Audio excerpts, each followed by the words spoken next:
Millonario se disfraza de albañil para sorprender a su esposa, pero nota actitudes raras entre ella y el supervisor. Cuando lo sigue hasta la combi de descanso, lo que encuentra lo deja sin palabras. El sol de las 10 de la mañana ya calentaba con una insistencia brutal, prometiendo un calor sofocante para el mediodía.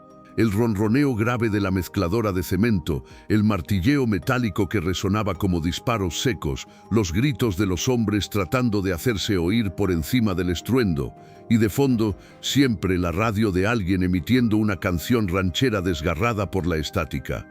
Miguel, o más bien, la persona que todos allí conocían como Miguel, ajustó la cinta métrica en el cinturón de su overholgada y polvorienta vestimenta de obrero. La tela áspera le rozaba la piel, una sensación a la que aún no lograba acostumbrarse después de 3 días. Sus manos, cuidadosamente maltratadas con tierra y un poco de aceite para simular callos y jornadas de trabajo, se aferraron a la viga de acero que ayudaba a colocar. El peso era real, brutalmente real, y un dolor punzante le recorrió la espalda baja, recordándole la distancia abismal que había entre su vida real y esta farsa. Era Santiago Montenegro, dueño de Inmobiliaria Montenegro, una de las empresas constructoras más prósperas de la ciudad. Multimillonario por mérito propio, heredero de una fortuna que había sabido multiplicar con una inteligencia fría y una obsesión por el detalle. Pero aquí, en su propia obra, en el que sería el proyecto residencial más exclusivo y vanguardista que había emprendido, era solo Miguel, un albañil más, contratado la semana pasada por el supervisor de obra, Héctor Mendoza, para ayudar en el levantamiento de los cimientos. La idea había surgido de una paranoia fría calculadora.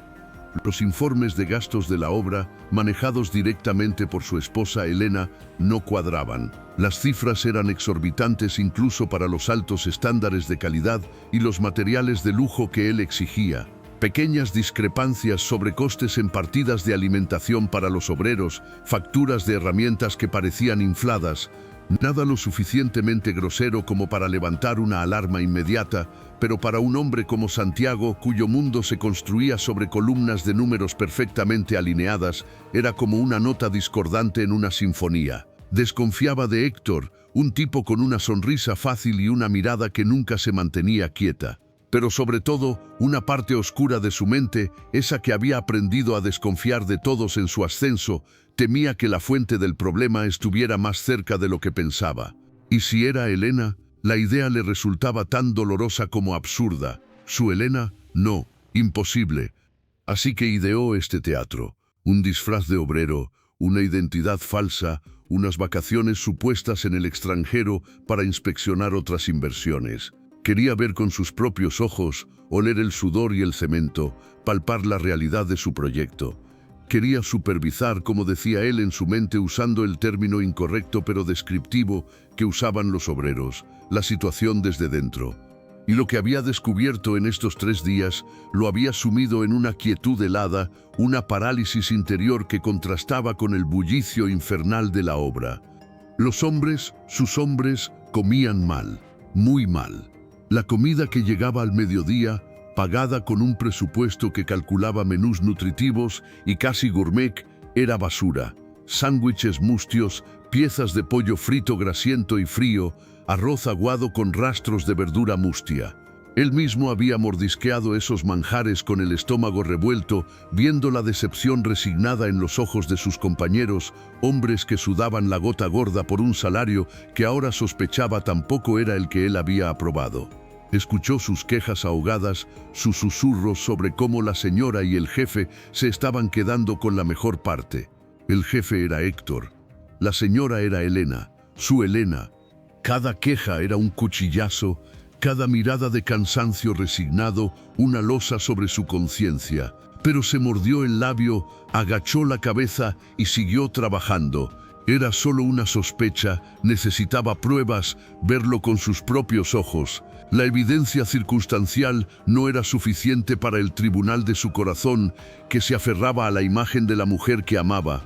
Y entonces llegó el momento. Un murmullo corrió por la obra antes que el automóvil. Los motores se apagaron uno a uno, los martillos callaron. Era como si la obra entera contuviera la respiración. Santiago, sudoroso y con la espalda ardiendo, se enderezó y siguió la mirada de los demás. Un BMW X7 negro, impoluto, un mamut de lujo y elegancia, avanzaba lentamente por el terreno pedregoso, esquivando bultos de material con una delicadeza obscena en ese lugar. Era el coche de Elena. Él se lo había regalado para su último aniversario. Un nudo de esperanza y terror se le formó en la garganta. Venía a comprobar las condiciones, a traer algo mejor, a desenmascarar a Héctor. Su corazón, golpeando contra sus costillas como un pájaro enjaulado, quiso creerlo.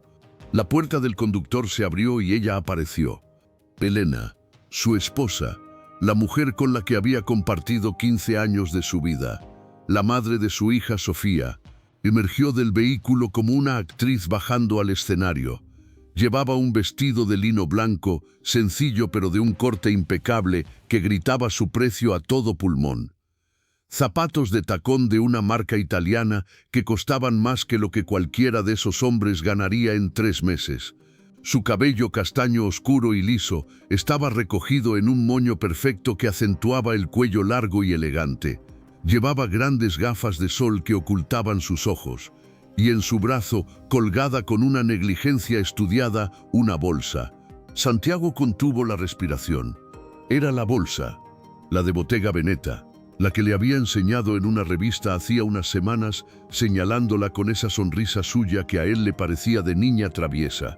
«Mira, Santi, qué maravilla. El tejido, el color, es única».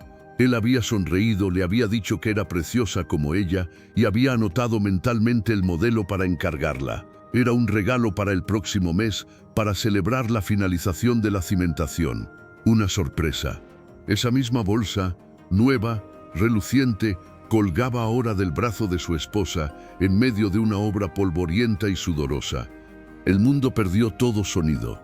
La cacofonía de la construcción se apagó, reemplazada por un zumbido agudo y persistente en sus oídos. Su visión se nubló, todo se volvió un túnel cuyo único foco era ella, radiante out of place, y esa bolsa que brillaba bajo el sol como un objeto maldito. Vio como Héctor Mendoza, el supervisor, se acercaba a ella con una sonrisa amplia, demasiado familiar. No era la sonrisa respetuosa de un empleado hacia la jefa. Era cómplice, cálida. Le dijo algo y Elena rió. Un sonido cristalino que cortó el aire pesado como un cuchillo. Santiago vio como la mano de Héctor rozaba levemente el brazo de Elena, un contacto breve e íntimo que no tenía lugar en una relación profesional. Luego, Héctor se volvió y gritó hacia los hombres, con una voz que a Santiago le pareció suddenly falsa, estridente: «Oigan, muchachos, la señora Elena, siempre tan pendiente, nos trae el almuerzo». Santiago miró hacia la parte trasera del BMW. El maletero estaba abierto. 2 ayudantes de Héctor sacaban de allí varias cajas de cartón grandes, del mismo tipo de las de los últimos días.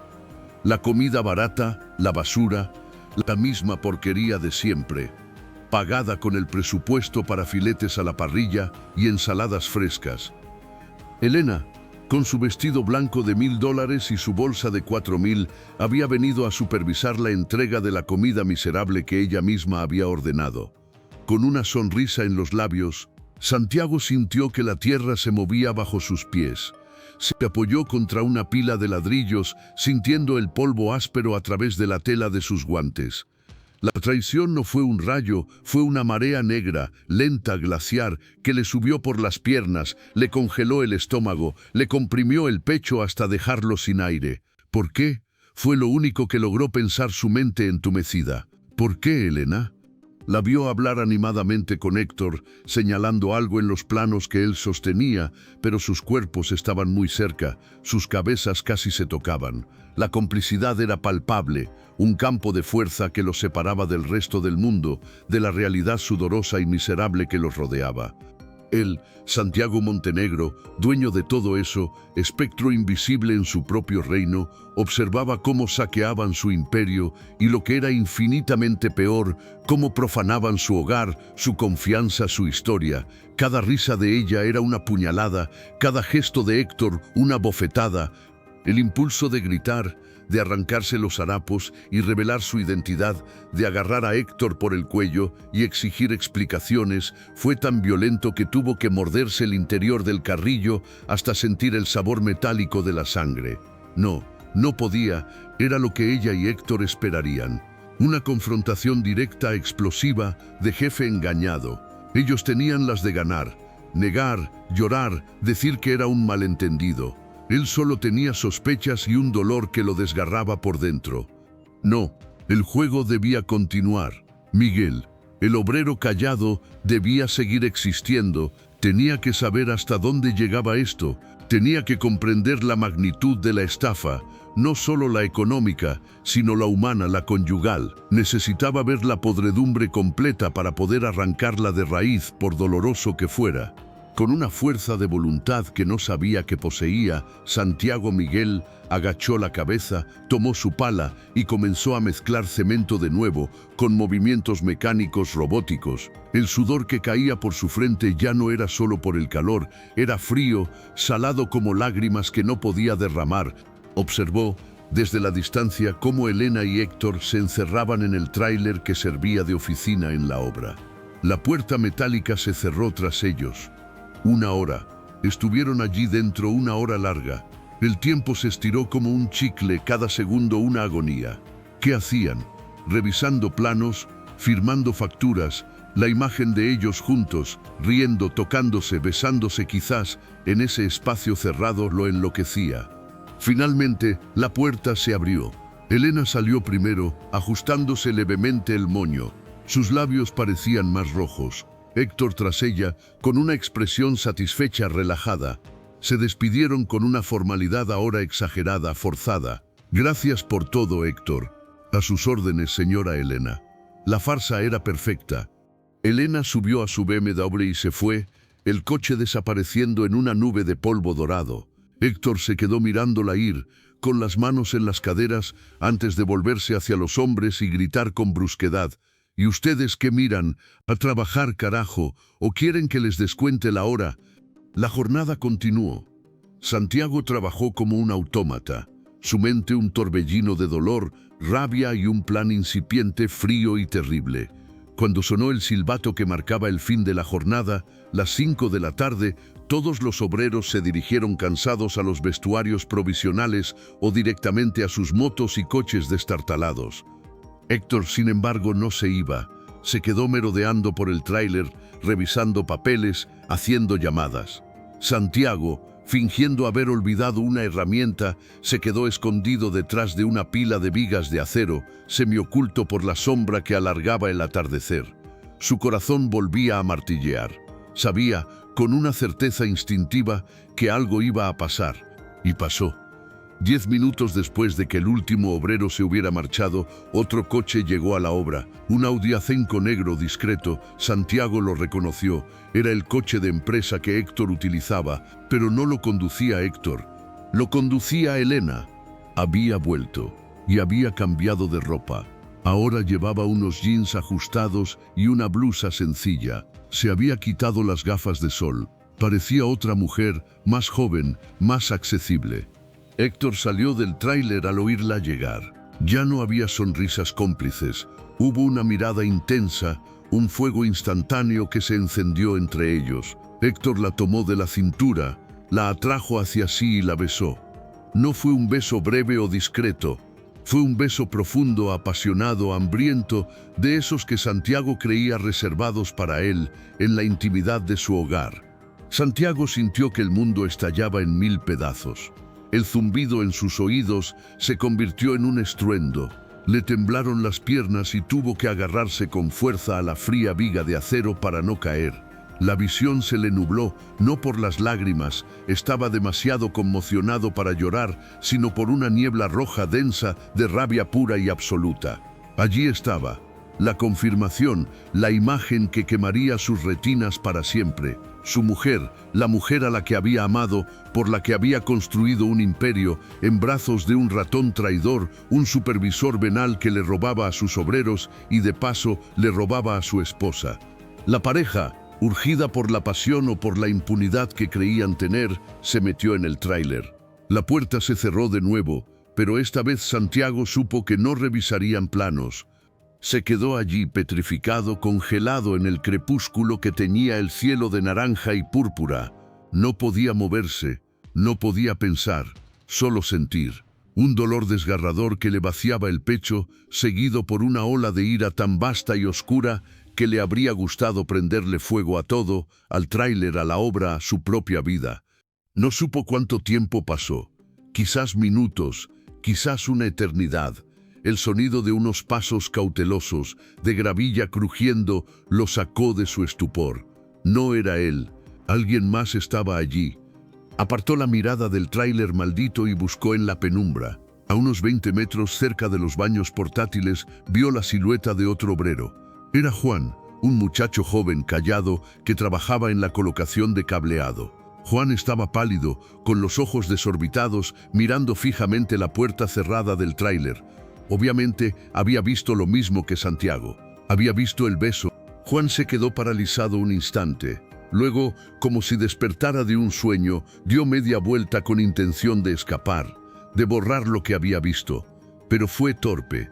Su pie golpeó una lata de pint vacía que rodó por el suelo con un estrépito metálico que sonó como una explosión en el silencio del atardecer. La puerta del tráiler se abrió de golpe. Héctor asomó la cabeza, despeinado, con la camisa desabrochada. Su expresión era una mezcla de sorpresa, susto y luego, al ver a Juan, una ráfaga de pánico absoluto. ¿Tú, qué haces aquí?, gritó Héctor. Su voz era un chillido. Elena apareció detrás de él, ajustándose la blusa. Su rostro, bellísimo, estaba demudado por el terror. Sus ojos, grandes y normalmente serenos, recorrían el terreno desierto hasta posarse en Juan, que se había quedado helado como un ciervo ante los faros de un coche. Héctor bajó los escalones del tráiler a toda prisa, seguido de cerca por Elena. Se acercaron a Juan, que retrocedió instintivamente. ¿Qué viste?, preguntó Héctor. Su voz ahora era un susurro amenazante, cargado de pánico. Dime, muchacho, ¿qué crees que viste? Juan, temblando, tartamudeó. Nada, jefe, no vi nada. Iba ya en los baños, y ya me iba. Mientes, espetó Elena, y su voz, usual y dulce y modulada, sonó estridente, afilada como un cuchillo. Nos viste, ¿verdad? Santiago, desde su escondite, observaba la escena con una fascinación macabra. Su propia esposa acorralando a un empleado, admitiendo su culpa con su propia actitud. Cada palabra suya era un clavo más en el ataúd de su matrimonio. Héctor miró alrededor desesperado. Su mirada barrió la obra, pero no vio a Santiago, bien escondido en la oscuridad creciente. Creían que solo Juan los había descubierto. Mira, chico, dijo Héctor, cambiando de tono, poniéndose más cercano, pero con una falsedad que sonaba a kilómetros. Esto no es lo que parece. Claro que no, intervino Elena forzando una sonrisa tensa. El señor Héctor y yo estábamos revisando unos documentos urgentes, discutiendo estrategias. Estamos muy estresados con el proyecto, ¿sabes? A veces las discusiones se calientan. Era una explicación patética, insultantemente mala. Juan asintió, rápido, demasiado rápido, deseando creer cualquier cosa con tal de salir de allí. Señora, claro, no vi nada, lo juro. No, dijo Héctor secamente. Su mirada se endureció. La máscara del supervisor amable se cayó por completo, revelando al hombre desesperado y peligroso que había debajo. No basta con que lo jures, esto es muy serio. Si el señor Montenegro se entera de esto, bueno, sería un malentendido terrible que podría costarme el trabajo, y a la señora muchos problemas. Santiago, desde las sombras, apretó los puños hasta que los nudillos le quedaron blancos. Malentendido, había dicho. Héctor se acercó más a Juan, invadiendo su espacio personal. ¿Cuánto ganas? 1.500 a la semana. Juan asintió, mudó. Está bien. Héctor sacó una cartera gruesa del bolsillo trasero de sus pants. Santiago reconoció la cartera. Se la había regalado él el año pasado. Héctor sacó un fajo de billetes grueso. Must have been at least $3,000. Toma, esto es para ti. por tu silencio. Juan miró el dinero con ojos de incredulidad. Era más de lo que ganaba en un mes. Y no es todo, añadió Elena, con una voz que ahora sonaba seductora, envenenada. Héctor tiene una propuesta mejor. Héctor asintió. A partir de ahora, tú te encargarás de la logística de la comida de los obreros. Tú irás a comprarla. Nosotros te daremos el dinero, el presupuesto completo. Y tú comprarás lo más barato que encuentres, lo de siempre, la porquería de siempre. La diferencia te la quedas tú. Un 10% de lo que ahorres será tu comisión semanalmente. Santiago sintió que le hervía la sangre. No solo sobornaban al chico, no solo compraban su silencio sobre su adulterio, sino que lo incorporaban a su red de robo. Le ofrecían una parte del botín que salía directamente de los estómagos vacíos y los salarios miserables de los hombres que sudaban junto a él. Era de una vileza infinita. Juan miró el dinero, luego a Héctor, luego a Elena. Su cara era un conflicto de emociones, miedo, tentación, culpa. La tentación ganó. Lentamente extendió la mano y tomó el fajo de billetes. «Nadie debe saberlo», murmuró Juan, evitando sus miradas. «Nadie», confirmó Héctor con una sonrisa fría. «Esto queda entre nosotros tres, una alianza. Tú ganas, nosotros ganamos. Todos felices». «¿Y el señor Montenegro?», preguntó Juan con voz débil. «El señor Montenegro está en Dubái o en donde carajos esté», dijo Héctor con desdén, contando sus millones. «Ni se entera, ni le importa. Esta obra es mía, y lo que diga la señora, va. ¿Entendido?». Santiago, desde la oscuridad, escuchó esas palabras y sintió cómo algo se quebraba dentro de él para siempre. La última ilusión, el último vestigio de duda, se evaporó. Ahora lo sabía todo. La magnitud de la traición, la profundidad de la podredumbre. Vio cómo Juana sentía, cómo se metía el dinero en el bolsillo del pantalón con un movimiento furtivo, cómo evitaba la mirada de ambos. Vio cómo Héctor le daba una palmada en el hombro falsamente campechana. Vio cómo Elena sonreía, una sonrisa triunfante y cruel que no le pertenecía, que era de una extraña completamente nueva y monstruosa. «Vete a casa», ordenó Héctor, «y mañana actúa normal». Como si nada, Juana sintió y se marchó casi corriendo, desapareciendo en la noche que ya había caído por completo. Héctor y Elena se quedaron solos en el claro de luna que comenzaba a iluminar la obra. «Dios mío, qué susto», susurró Elena, llevándose una mano al pecho. «Tranquila, mi amor», dijo Héctor, rodeándola con su brazo. «Está controlado. El chico es un pobre diablo. Con dinero se compra. Todos tienen un precio. ¿Crees que dirá algo? ¿Y arriesgarse a perder esta mina de oro? No, es listo. Callará. Ahora tenemos a otro en el equipo. Es incluso mejor». La abrazó y la besó de nuevo, con menos urgencia, más posesión. «Vamos dentro», murmuró él contra sus labios. «Ahora que ya no nos molesta nadie». Elena asintió y volvieron a entrar en el tráiler. La puerta se cerró, sellando su pacto de silencio y traición. Santiago se quedó solo en la oscuridad. Ya no sentía rabia, ya no sentía dolor. Sentía un vacío absoluto, frío, como si alguien le hubiera extirpado el alma y le hubiera rellenado el pecho con cenizas. Los había visto, los había escuchado. Todos tienen un precio. Las palabras de Héctor resonaban en su cráneo. Se enderezó lentamente. Sus articulaciones crujieron. Su disfraz de obrero ya no era un disfraz, era una segunda piel, la piel de un hombre que había tocado el fondo de la decepción humana. Miró el tráiler, esa caja metálica que era el epicentro de toda la corrupción que estaba matando su proyecto y su vida. Una calma terrible, premeditada, descendió sobre él. El tiempo de observar había terminado. Mañana sería el día del ajuste de cuentas. Pero no sería el día de Santiago Montenegro, el magnate. Sería el día de Miguel, el obrero, y de todos los Juanes a los que habían intentado comprar y silenciar. Se alejó sigilosamente de la obra, caminando bajo la luz de la luna, su sombra alargada y solitaria arrastrándose sobre la tierra yerma. Tenía un plan y sería impecable.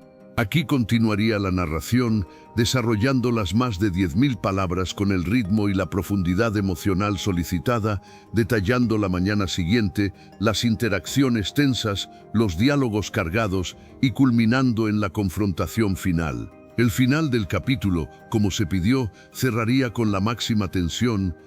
La mañana siguiente era tensa, eléctrica. El aire, aunque caliente, parecía vibrar con la quietud previa a la tormenta. Santiago, como Miguel, trabajaba en silencio, pero su silencio ya no era el del hombre callado, sino el del depredador que observa a su presa. Notaba las miradas furtivas de Juan, cargadas de culpa y miedo.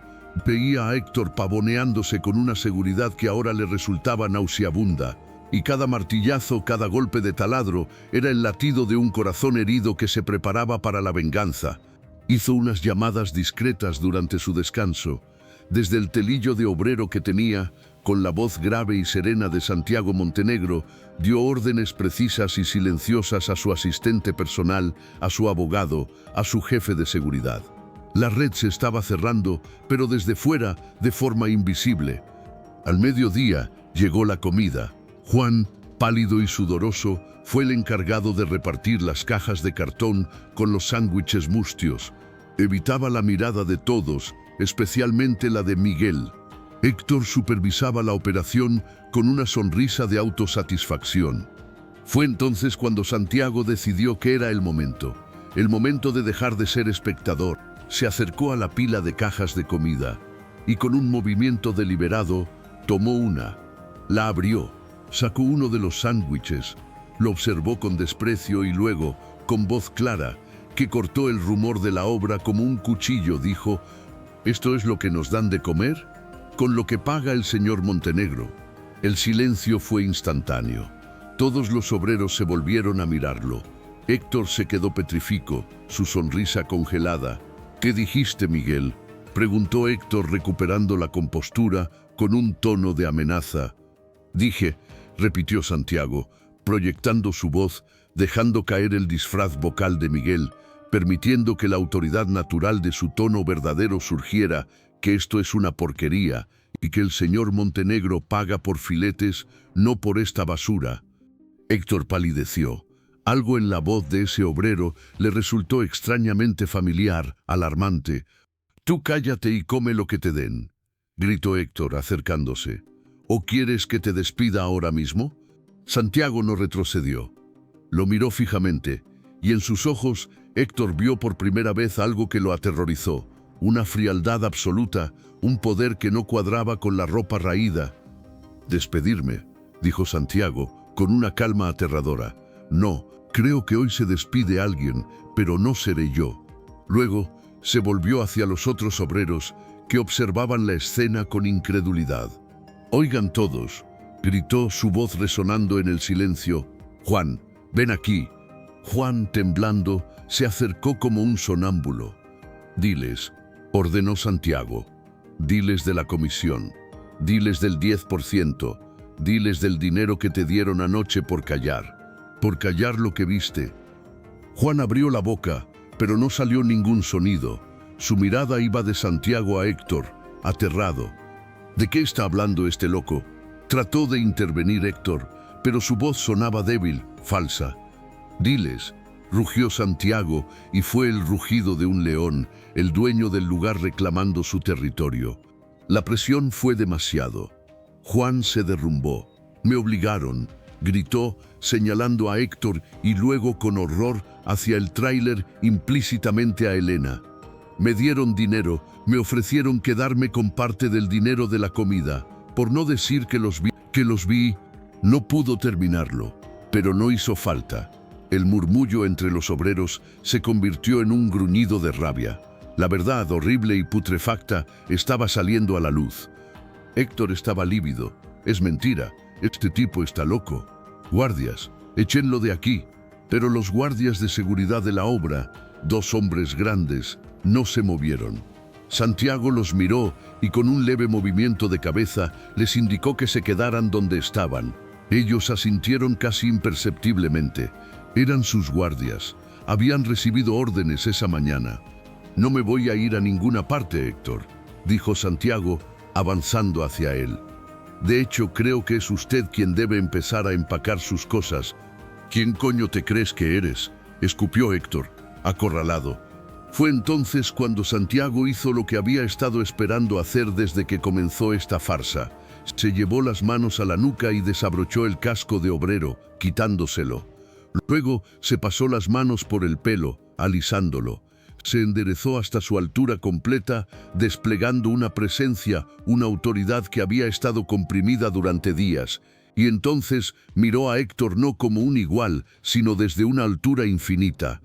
¿Quién me creo que soy?, preguntó, y su voz era ahora clara, fría y cortante como el acero. Soy Santiago Montenegro. El nombre cayó como una bomba en el silencio. Un suspiro colectivo se escapó de los labios de todos los presentes. Héctor retrocedió como si le hubieran golpeado. Sus ojos se abrieron de par en par, incrédulos, con un terror primal. Su boca se abrió y cerró sin emitir sonido. Sí, asintió Santiago, con una tranquilidad devastadora. He estado aquí, viendo, escuchando. Vi cómo robabas, vi cómo mentías. Y anoche hizo una pausa, y su mirada se volvió de hielo. Los vi a los dos, a ti y a mi esposa. Señaló el tráiler. En ese preciso instante, como si una fuerza dramática superior lo hubiera planeado, la puerta del tráiler se abrió. Elena estaba allí, de pie, pálida como la muerte. Había oído todo.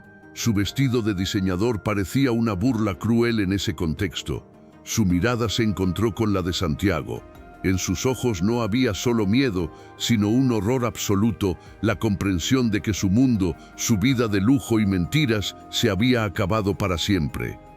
Santi logró balbucear, pero su voz era apenas un hilillo de sonido. Él no la miró. Su mirada barrió a todos los obreros, a los hombres que lo habían aceptado como uno más, que habían compartido con él sus quejas y su sudor. «Reúnanse todos», ordenó, y su voz no admitía réplica. Afuera del tráiler todos, ahora, los hombres, conmocionados, enfurecidos, se agolparon formando un semicírculo alrededor de la escalerilla del tráiler, donde Héctor, temblando, y Elena, al borde del desmayo, estaban atrapados. Santiago se subió a una pila de cajas de material para que todos pudieran verlo. Ya no era Miguel, era el patrón, el dueño de su destino. Respiró hondo. El aire olía a polvo, a sudor, a rabia y a traición. «Ustedes», dijo, señalando a la multitud de rostros sudorosos y expectantes, «han sido robados. Engañados, y no solo con la comida. Héctor Mendoza ha estado alterando sus nóminas, robándoles una parte de su salario. Les ha estado pagando menos de lo que yo aprobé». Un nuevo murmullo de furia recorrió el grupo. Algunos hombres dieron un paso adelante, con los puños apretados, mirando a Héctor con odio. «Es mentira», gritó Héctor desesperado. «Tengo los comprobantes», cortó Santiago, con tranquilidad. «Tengo todas las transferencias, todas las órdenes de pago falsas. Mi abogado ya está con la policía. Llegarán pronto». Elena gimió, apoyándose contra el marco de la puerta. «Pero el robo», continuó Santiago, y su voz cargó con una emoción diferente, más profunda, más personal. «El robo más grande, el más repugnante, no fue contra su bolsillo, fue contra mi confianza, contra mi hogar». Todos guardaron silencio. La rabia colectiva se mezcló con un morbo tenso y una extraña compasión. «Mi esposa», dijo, y por primera vez su voz se quebró levemente. «Elena, la mujer a la que amé, y este hombre utilizaron el dinero de esta obra, el sudor de ustedes, para financiar sus caprichos». Señaló el vestido de Elena, sus joyas, esa bolsa, ese coche, se pagaron con el dinero que le robaron a ustedes, con el dinero de la comida que no les llegó, con el dinero de sus salarios. Fue el golpe maestro. Ya no era solo el patrón engañado, era uno de ellos, un hombre traicionado, que conectaba su dolor personal con la injusticia que ellos sufrían. La empatía en los rostros de los obreros era palpable. Algunos bajaron la mirada, avergonzados por él. «No es cierto», gritó Elena, encontrando por fin la voz, una voz histérica. «Él me obligó, me amenazó». Héctor la miró con incredulidad y luego con desprecio. ¿Qué? Eres una mentirosa. Fuiste tú con tu avaricia, tú que nunca tenías suficiente. Comenzaron a gritarse el uno al otro, exponiendo su miseria y su culpa delante de todos, destrozándose mutuamente para salvarse. Era un espectáculo patético y vergonzoso. Santiago los observó con desdén. Ya no le dolían, solo le daban asco. «Cállense», ordenó, con una voz tan cargada de autoridad que ambos enmudecieron al instante. Bajó de las cajas y se enfrentó a ellos. Héctor Mendoza dijo: «Cada palabra era un veredicto. Está despedido, no solo de esta obra, sino de toda la empresa. Y no solo despedido, la policía viene por usted, por malversación, fraude y apropiación indebida. Se irá a la cárcel y le aseguro que mis abogados se encargarán de que sea por mucho, mucho tiempo». Héctor se derrumbó, cayó de rodillas en el polvo, sollozando, balbuceando súplicas incoherentes. Santiago entonces se volvió hacia Elena. Su mirada era lo más desgarradoramente frío que ella había visto jamás. «¿Y tú, Elena?». Su voz era ahora un susurro que, sin embargo, todos oyeron. «Ya no eres mi esposa. Cuando salgas de aquí, encontrarás que las cuentas bancarias están congeladas, que la tarjeta de crédito no funciona, que la casa, nuestra casa, ya no es tuya. No te llevarás nada, nada de lo que compraste con este dinero sucio, solo la ropa que llevas puesta, y te vas de mi vida, para siempre». Elena lo miró, y en sus ojos no había ya miedo, solo un vacío absoluto, la comprensión de que lo había perdido todo. Abrió la boca para decir algo, pero no había palabras, solo un gemido seco, desesperado. Santiago se volvió de espaldas a ellos. Miró a sus obreros, a sus hombres. «En cuanto a ustedes», dijo, y su voz recuperó un tono firme, pero con una calidez nueva, una resonancia de respeto que no había tenido antes, «les debo más que una disculpa. Les debo justicia y restitución». La multitud contuvo la respiración. Los rostros cansados, marcados por el sol y la decepción, estaban vuelos hacia él, expectantes, esperando el siguiente movimiento del hombre que había resultado ser su patrón y en ese instante su único aliado. «A partir de hoy», declaró, proyectando cada palabra para que resonara en el silencio cargado, «la empresa asumirá el costo completo de 3 comidas diarias para cada trabajador. Desayuno, almuerzo y cena. Comida de verdad. He contratado un servicio de catering que empezará mañana. No más sándwiches mustios. Habrá carne, pollo, pescado, verduras frescas, fruta, lo que necesiten para trabajar con fuerza y llevar alimento digno a sus familias». Un murmullo de asombro, mezclado con incredulidad y un atisbo de esperanza, recorrió el grupo. Algunos se miraron entre sí, como si no pudieran creer lo que estaban escuchando. «Y eso no es todo», continuó Santiago. «Héctor Mendoza les ha estado robando. Les ha estado pagando menos de lo estipulado en sus contratos que yo mismo revisé y aprobé. A partir de esta quincena, cada uno de ustedes recibirá el salario completo y recibirán en un solo pago el monto total de la diferencia que se les ha venido robando semana tras semana desde que este miserable empezó con su juego, con intereses». Esta vez, el murmullo estalló en una ola de exclamaciones. Hubo gritos de «Gracias, patrón», «Gracias, don Santiago». Al fin, algunos hombres, los más veteranos, aquellos con las manos más callosas y las espaldas más dobladas, tenían los ojos vidriosos. No era gratitud lo que sentían, era algo más profundo, era el reconocimiento de su dignidad, largamente pisoteada y ahora por fin restaurada. Santiago alzó la mano pidiendo silencio. Lo obtuvo de inmediato. «No me den las gracias», dijo, y su voz sonó áspera, cargada de una emoción genuina que le apretaba la garganta. «Yo debería haber supervisado esto personalmente.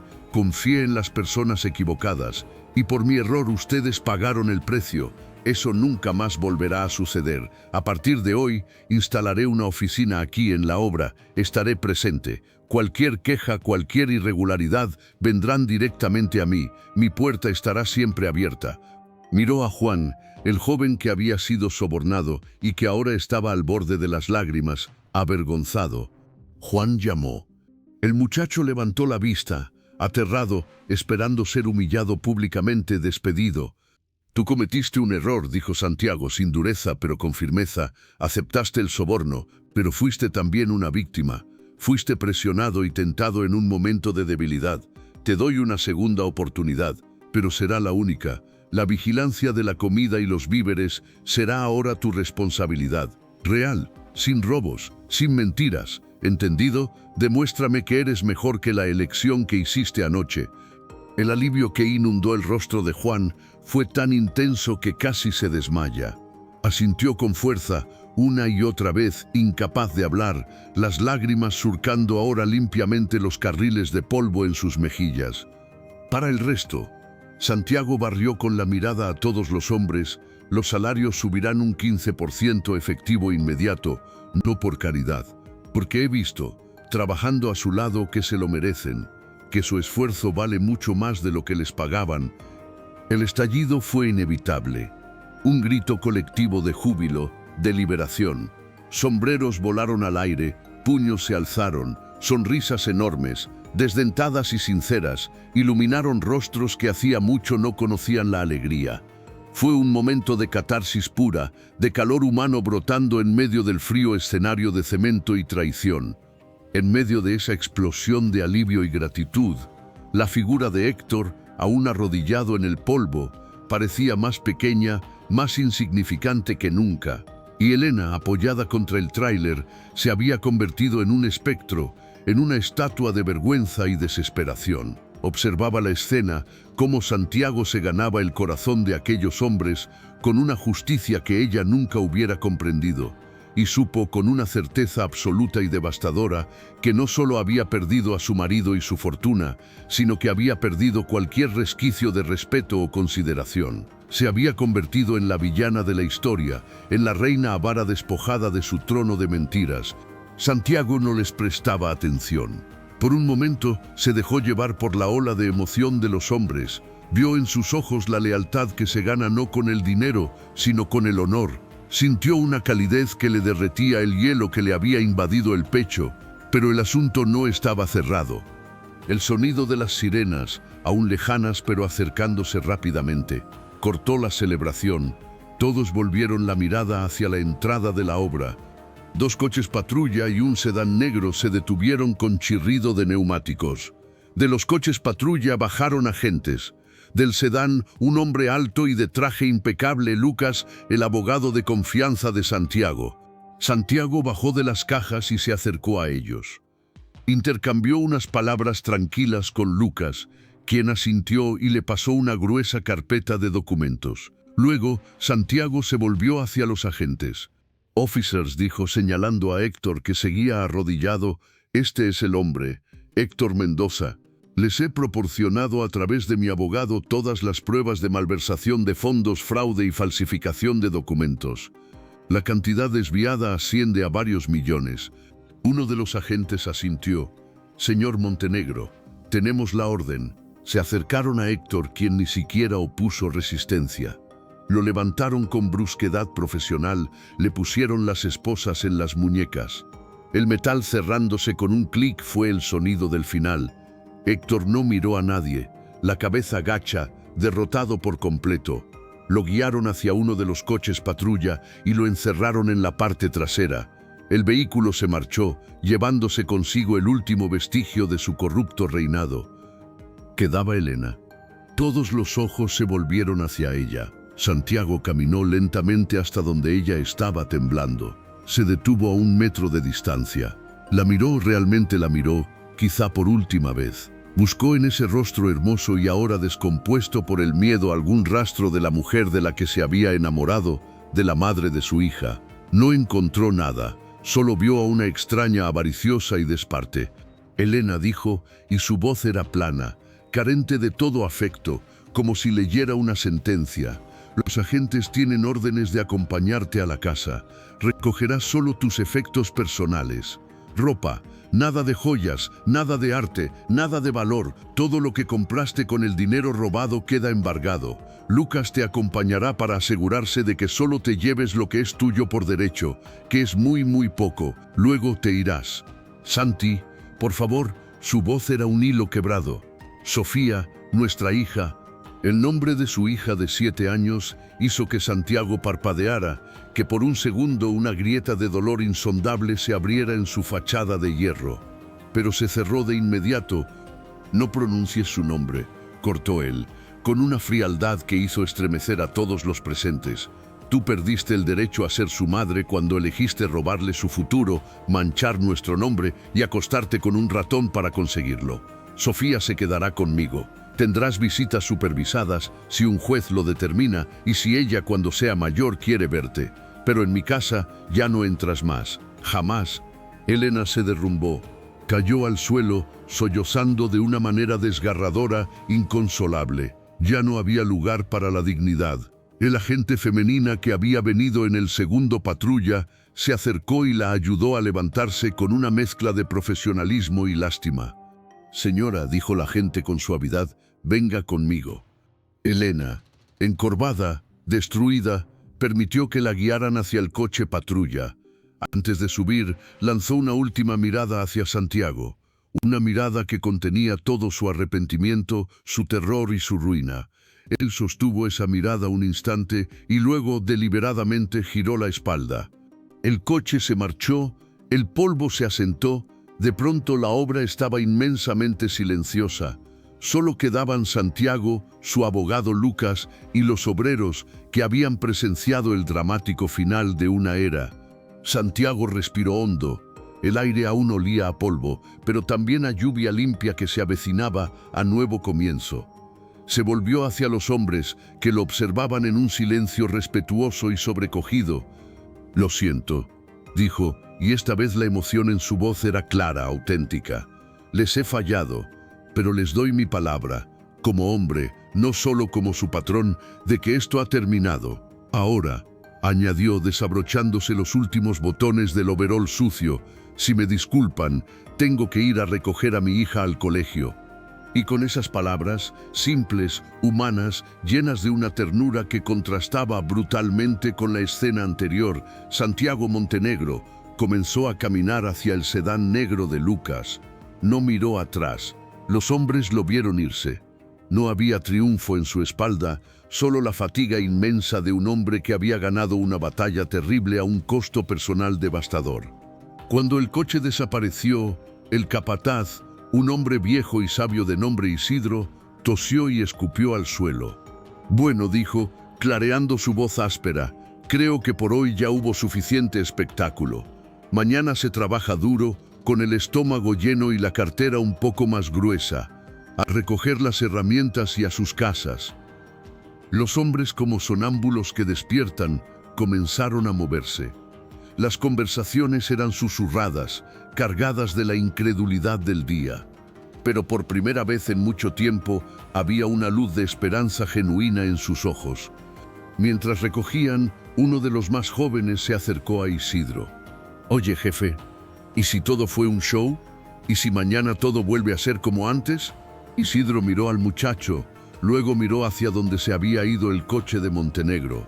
Recordó la mirada del patrón cuando habló de su hija. La rabia contenida, el dolor, la determinación. No, muchacho, dijo con convicción. Lo de hoy no fue un show. Lo de hoy fue la verdad. Y un hombre que hace lo que hizo hoy por más dolor que tenga, cumple su palabra.